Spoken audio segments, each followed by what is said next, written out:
Lorsque l'on pense aux différents lieux les plus mystérieux sur notre planète, certains nous viennent inévitablement à l'esprit. Parmi ceux-ci, les cimetières, les châteaux et lieux historiques. Sans oublier les endroits empreints de religion, de mysticisme tels que les églises, les monastères et autres abbayes. Bienvenue dans cet épisode Un lieu, une légende.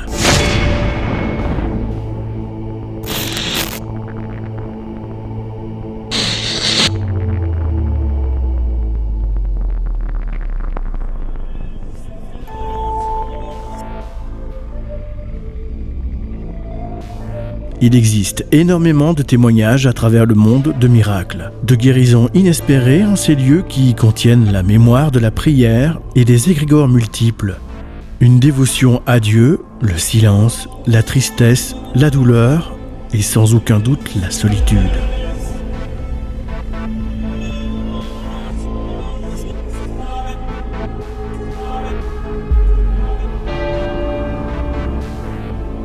Si de plus, un lieu de culte s'est transformé au fil du temps en maison de retraite, la probabilité de voir s'accumuler des énergies rémanentes, souvenirs hantant ces murs, est assez inévitable. Lorsque les portes d'un prieuré s'ouvrent à nous, la chance d'y mener une enquête ne se refuse pas. Mais nous n'étions pas au bout de nos surprises. Mais avant de nous diriger vers notre destination finale, nous nous sommes un peu attardés sur différents lieux à proximité tels que l'église d'Ombray, ou du moins ce qu'il en reste.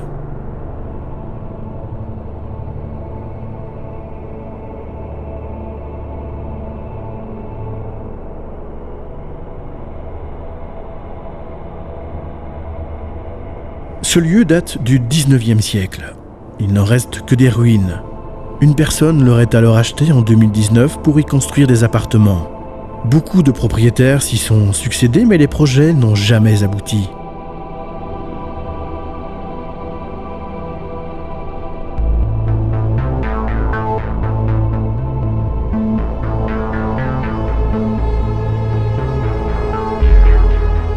Jouxtant ces ruines, on retrouve une petite grotte de Lourdes à l'énergie assez particulière.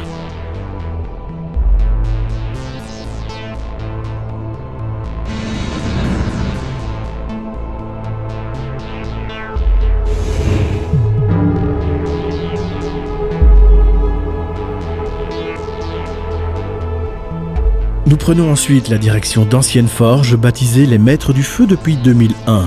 La façade affiche la date de 1897.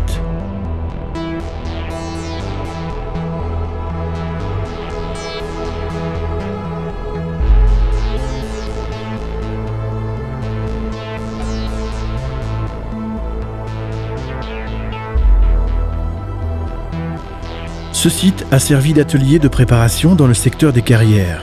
On y a construit 3 fours.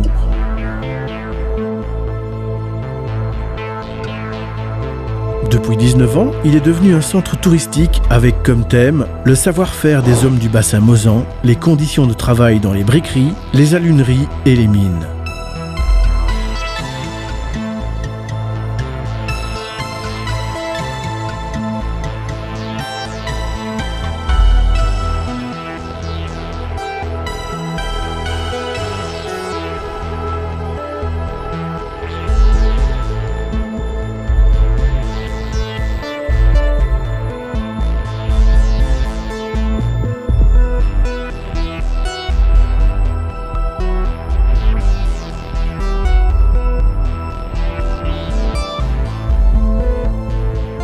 Pour nous rapprocher du prieuré, nous empruntons la rue des Larrons à Amet, chemin connu par la légende qui y est rattaché. Au début du XXe siècle, cette rue était assez déserte et sinistre. Un bruit courait dans Amet qu'un spectre petit, voûté et blanc s'y attardait avec en prime un bruit de chaîne. Plus personne n'osait s'aventurer sur ce passage. Un jour, un homme prit son courage à 2 mains et lorsque le fantôme se montra, le courageux se jeta sur lui. Le spectre n'était en réalité qu'une vieille dame, veuve et ayant perdu la tête, qui s'amusait à effrayer les passants. Ce chemin est proche d'un cimetière où j'aurai la tombe et la photo d'un défunt qui gagneront toute mon attention. Un jeune homme prénommé Clément qui me demandera de lui apporter des fleurs sur sa tombe. Fleurs que je trouverai au sol à quelques mètres de là et que je viendrai déposer auprès de sa photo. J'ai alors la drôle de sensation que nous ne sommes pas étrangers.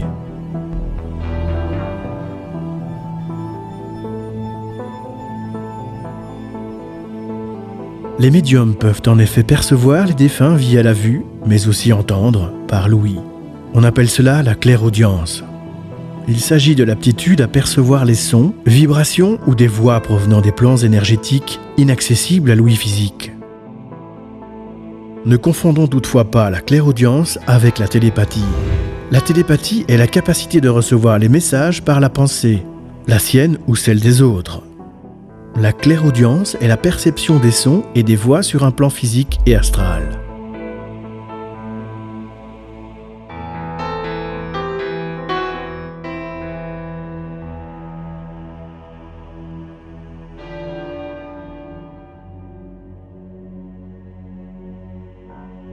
Après ces quelques lieux aux énergies bien différentes, nous arriverons au prieuré. Un prieuré est un monastère, le plus souvent subordonné à une abbaye plus importante.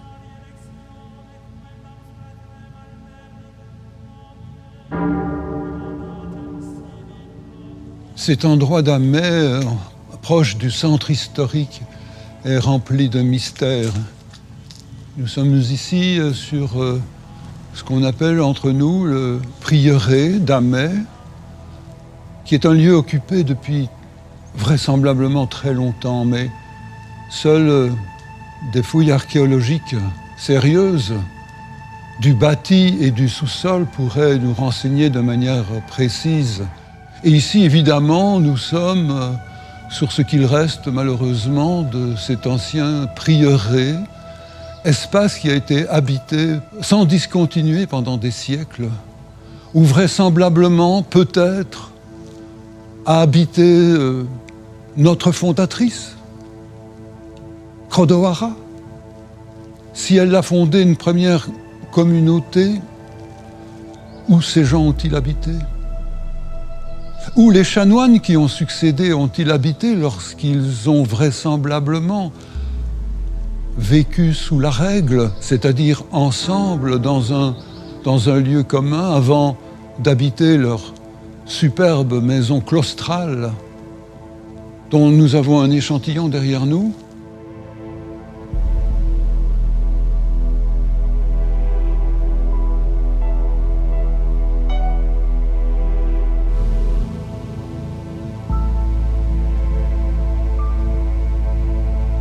Lorsque les Romains sont partis, ce fut 2-3 siècles d'obscurantisme jusqu'à l'arrivée de notre fondatrice, que jusqu'au 22 janvier 1977, nous appelions Sainte Aude.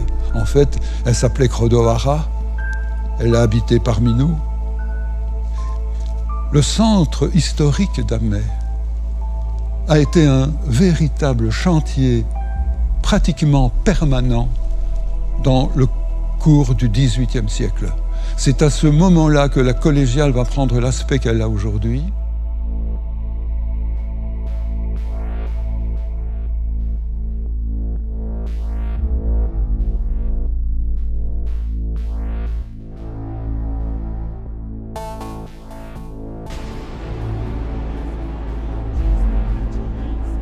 Chrodohara qui repose en la collégiale dans les ruines sous l'autel. Son sarcophage fut découvert par le cercle archéologique S.B. Condro en 1977.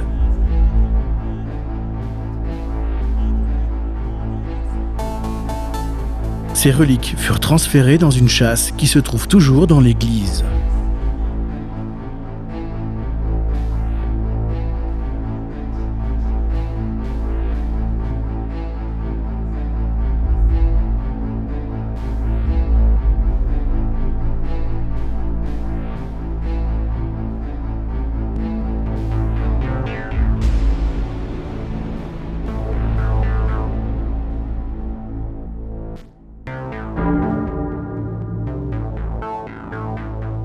Monsieur Matagne nous expliquera longuement l'histoire de Amet et de sa fondatrice Sainte-Aude, alias Crodohara, dont voici la légende.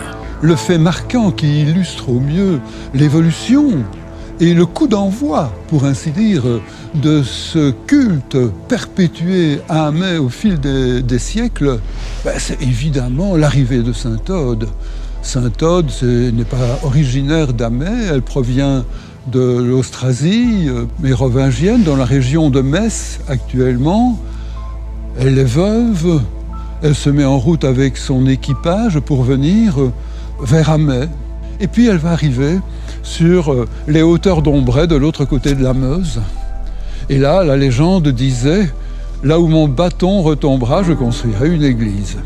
Évidemment, le bâton est retombé sur les ruines de la villa romaine, à l'emplacement actuel de la collégiale Saint-Georges et Sainte-Aude. Et c'est là qu'elle va construire la première église chrétienne à Amet. Nous sommes à la fin du VIe ou au début du VIIe siècle.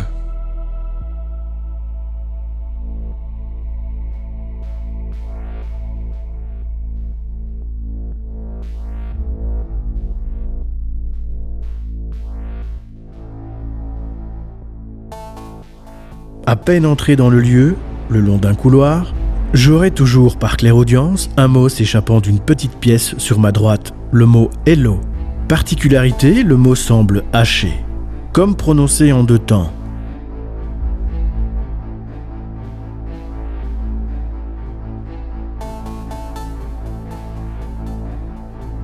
Alors, on est au prieuré, chambre 14. Et avant d'arriver dans cette pièce, je longeais ce couloir. Et au moment d'arriver au niveau de la porte, j'ai entendu, quand j'étais ici, nettement un « hello » masculin. J'ai tourné ma tête, j'ai vu ça. Donc, je pense que c'est ici qu'on va faire la séance Ouija. L'ambiance ayant un peu changé par rapport à ce bonjour bien sympathique. La sensation que nous pouvions nous trouver dans le couloir, mais pas dans cette pièce.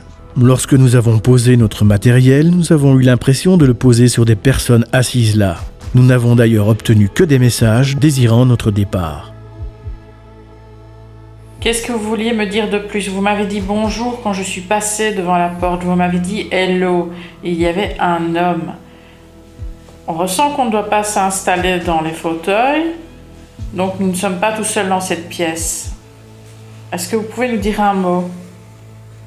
De D-E-G E de que, de je. Ah, Moi j'ai compris. t'as compris quoi? Dégage. C'est I, A et O alors. Ciao. Fouille. Dégage, fouille. Bon.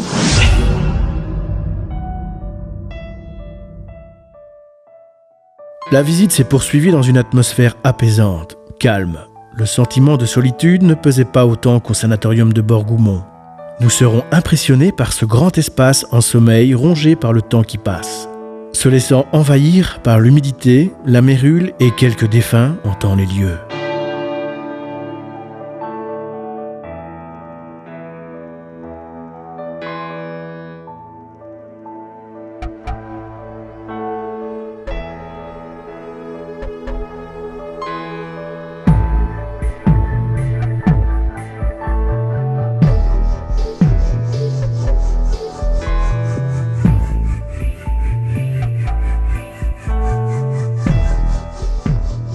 Ici et là, des objets, des revues témoignant de l'activité de la maison de repos.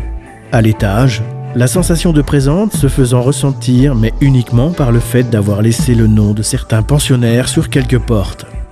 Mais les chambres sont bien vides.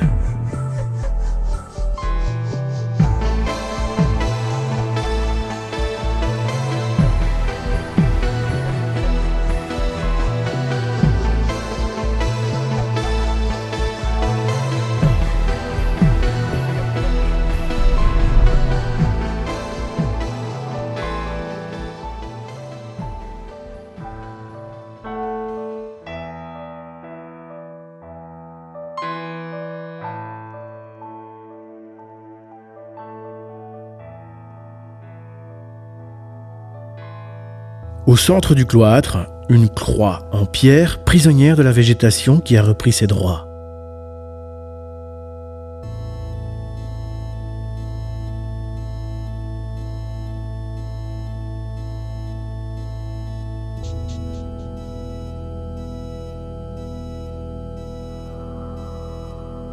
Nous sommes retournés à 2 saisons différentes au prieuré, et la végétation avait revêti son manteau d'automne, surtout autour de la croix. Monsieur Matagne nous y dresse un historique des lieux. Alors ici, nous sommes à l'intérieur de la cour du cloître, du prieuré. Alors ici, pas mal de mystères se perpétuent encore de nos jours. Le site donc a été occupé successivement par toute une série de propriétaires, avant même les maisons claustrales actuelles. Différents chanoines ont dû se succéder ici. Et curieusement, à la fin de l'Ancien Régime, le bien est acquis par le comte de Lévignan. Un comte un peu mystérieux qui ne provient pas d'Amet, qui n'a laissé aucune autre trace que sa présence en ces lieux. Et différentes congrégations des bénédictins vont se succéder sur le site.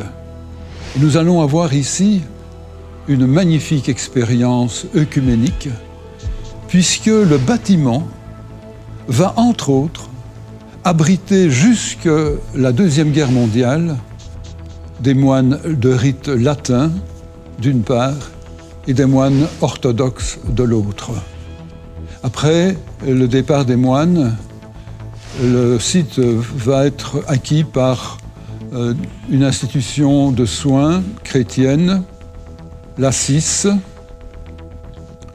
qui va succéder à des religieuses qui avaient entre-temps créé ici un home pour personnes âgées, un home de soins également pour personnes âgées.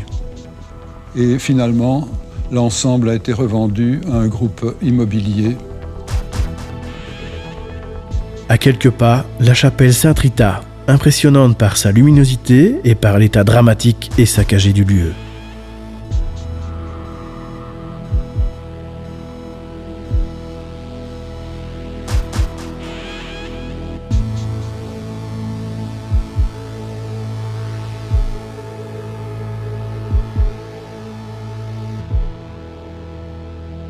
Alors le bâtiment, pour moi,